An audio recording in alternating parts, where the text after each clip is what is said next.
to Chris in North America. That's specific. I've heard about that place. Hey, Chris, how are you doing? Hi, I'm well, thanks. How are you? I'm doing good. Excited you called in. What can we help you with? I'm just going to give some quick background for it first, just so it makes full sense in context. But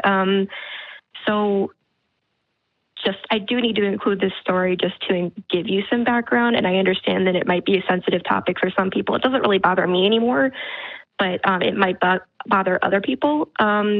So when I was about 7 years old, 3 people tried to kill me in a church after school program. This wasn't why I questioned my faith, though I am currently agnostic, but it did lead to me getting flashbacks of what happened when I'm in a church building. My mom knows that I get these. She doesn't know I'm agnostic, but I think she suspects it. But she still insists that I go to church with her on holidays and during concerts when she's singing. I've been doing that for years, but I've been recently making excuses not to go. And I don't really think I can go back. But if I don't go, like for Vigilia, for Christmas Eve, my whole family is going to know, and it's going to stand out. Yeah. Oh my gosh. Well, I'm so sorry that is something you have to deal with. That's horrific. I don't want to dig on anything that's going to be, too hurtful, but The event itself does not bother me anymore. Well, you're stronger than I yeah. can be. So what do you mean when you say some people when you were 7 tried to kill you in a church? It was a church after school program, and 3 boys tried to hold me down and smother me, and somebody walked in before they could kill me. Oh, my God. Wow. Yay, church after school programs. Yeah, and I mean, it probably should have affected how I treated religion, just because the priest was originally going to side with my mom and make the boys not able to go there anymore, but then he changed his mind and said, well, you just have to take her elsewhere if you don't want her to be around them. Of course. And of course. Shit. There were other issues too, like where it's like if you're a good Christian, you're just going to forgive them, and et cetera, et cetera. But I mean, what happened to an eye for an eye? Maybe we should hold them down and attempt to smother them for a little while. No, I mean, oh man, one of those kids was just absolutely crazy. I mean, he'd confessed to me a week before. Wow. I mean, yeah. Wow. Well, I understand the hesitation to go back and the concept of having flashbacks, because I do have those, not for anything as serious, but I get that for sure. So I guess your question is, how do you navigate getting out of Not going? Yeah. Okay. So you said that they know about the flashbacks. They know that these happen. My mom does, and I recently told my stepdad about it, but none of the rest of my family knows. And it's kind of, my stepdad's side is Catholic, my mom's Presbyterian, and we've been celebrating Vigilia, which is, his side is Polish. We've been celebrating Vigilia, going to church, coming back, and finishing Vigilia. So everybody's going to know if I'm the only one who doesn't go. Right. I mean, I've been in that same position too. Before I came out as an atheist, it was a lot of that conversation. Oh, we're going to church. You want to come? Like, no, I think I'm busy, or I'm going to go to another church. That's something I played around with for a while before I was fully ready to come out to them. Was I would just pretend I was going to a different church. So it's possible, if you're not ready to come out to everybody, to just say, oh, hey, I found another church, I'm going to go there instead, but you guys have fun. I don't know if that excuse would work, since we've been going to this one for so long, and it's like, I don't know.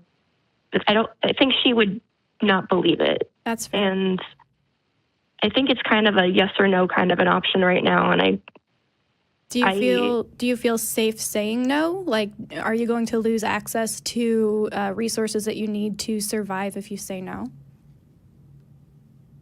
I don't know how it's going to go. I don't think I'll lose access to resources. I do think it would throw a wrench in the relationship, especially if they started asking why. Yeah.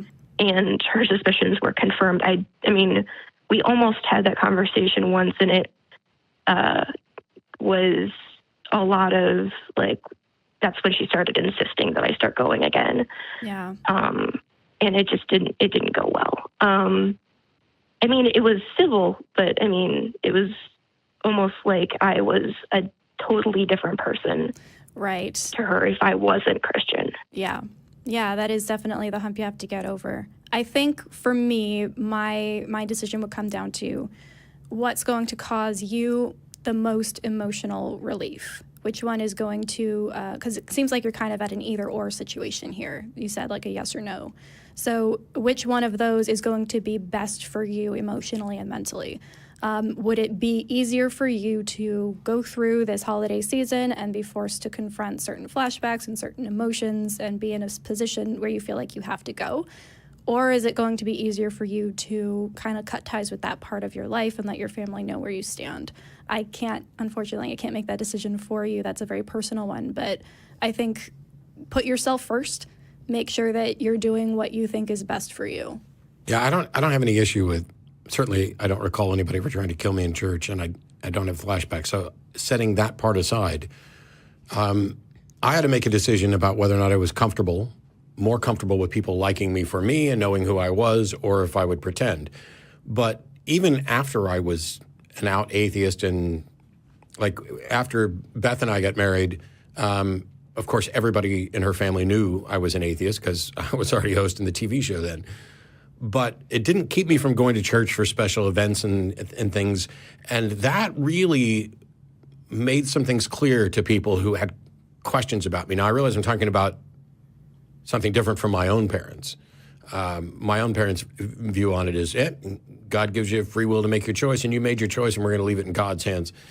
In the case of my in-laws, it let them know that despite the fact that we disagree, I'm willing to participate in things to maintain the cohesive family unit. And I'm not there to, I don't catch on fire when I walk into church. I don't stand up in the middle of the sermon and start pissing on things. It let them know that, this is just a guy who just doesn't believe what I believe. And for me, there was a couple of different things. One of them is I wanted to not only be autonomous, but to be respected and treated as an adult.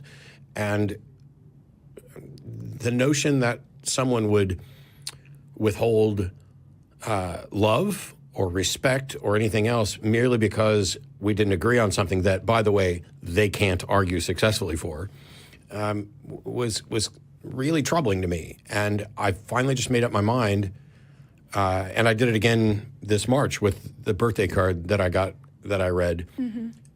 When I read that, I read it with the knowledge that if this ends with my relationship with my parents, I have to be okay with that. And I was, because it was far more important to let people know that this stuff, that I have to deal with this stuff, that I'm not some, paragon of atheism without the hassles of religion. And that was more valuable to me. And calling people out for their crap was more valuable to me because I hadn't done anything to them or about them. I'm not trying to change their mind. I'm not, suggesting that they need to change. I mean, how silly would it be for me to say, you know what, Mom, Dad, we can't have any more family dinners until you agree with me and denounce your religion. And maybe in the course of having those discussions, framing things that way might help them realize this isn't about you and me. This isn't me saying, Mom, you're wrong. This is not me saying, Mom, I don't like you. It's, I am not convinced of what you're convinced of. And so convince me, mm-hmm. And if you can't, that's not my fault. And if anything, it's God's fault. And why is it that you won't give me the same respect as an autonomous human being that I would give you?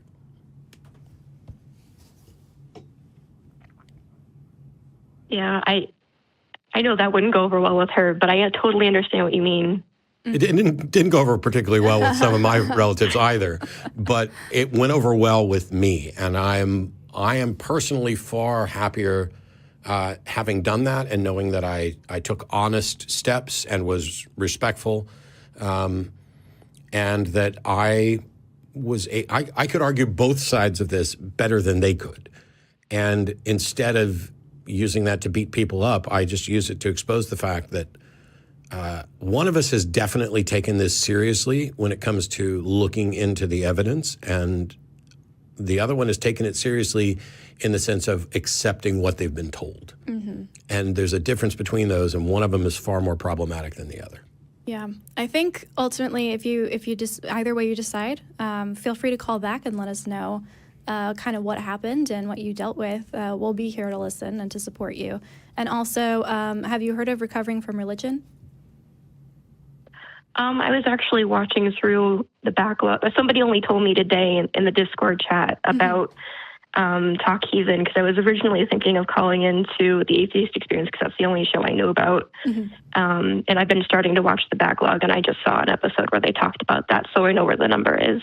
Yeah. Awesome, wonderful. Thank you. Yeah, that would be my next step, is to kind of call them and maybe get some support from them as well. And the other thing is to look for a secular community in your area. And I don't know, I mean, there are secular communities in North America, but but finding... I actually told them Northern America. So. Oh, got it. Okay. Well, there are some there. If you're in New England, though, there may be fewer of those, because in the entire time that I've been part of the secular movement, I have never spoken anywhere in New England. Interesting. Well, all right, New York, New Jersey, but I mean like Maine, New Hampshire, Vermont, any place where it's close to Canada. I've been to Canada countless times, did a tour there last year. And yet, curiously, New England, they don't seem to give a shit about religion quite often. Interesting. Well, thank you so much for calling, Chris, and we wish you the best, really. Okay, thank you both so much. Yeah, keep at it. Thanks. Bye. That's hard. It's the common story, though. It's kind of like the trial by fire that a lot of deconverts have to go through, is having to have these really hard conversations. It might be worth it, and we'll have people from Recovering from Religion back on. We've had Daryl and Gail, but also I talked about getting some of the volunteer counselors to call in, because I don't have any data on this, but I would suspect people talk about what keeps people in religion. And quite often we talk about, the various fears that religion exploits, the fear of what happens after death, or the fear of being alone. But the fear of being alone gets amplified when we start talking about family relationships. Right. And I would argue that the fear of being ostracized from your relatives might be the strongest factor in determining whether or not somebody continues to participate in religious stuff, even when they don't believe anymore. It's for fear of, am I going to, is Christmas going to be incredibly awkward? Right. Our family dinner is going to be awkward. Am I going to get kicked out? Because we know of people, we've helped teenagers who have been kicked out of their homes by their parents just because they no longer share the religion that their parents do. Right. Yeah, it's rough. I've been very lucky myself, but yeah, I have friends who this is the story that they tell, and it's really hard. Okay, I think we're going to take a theist caller.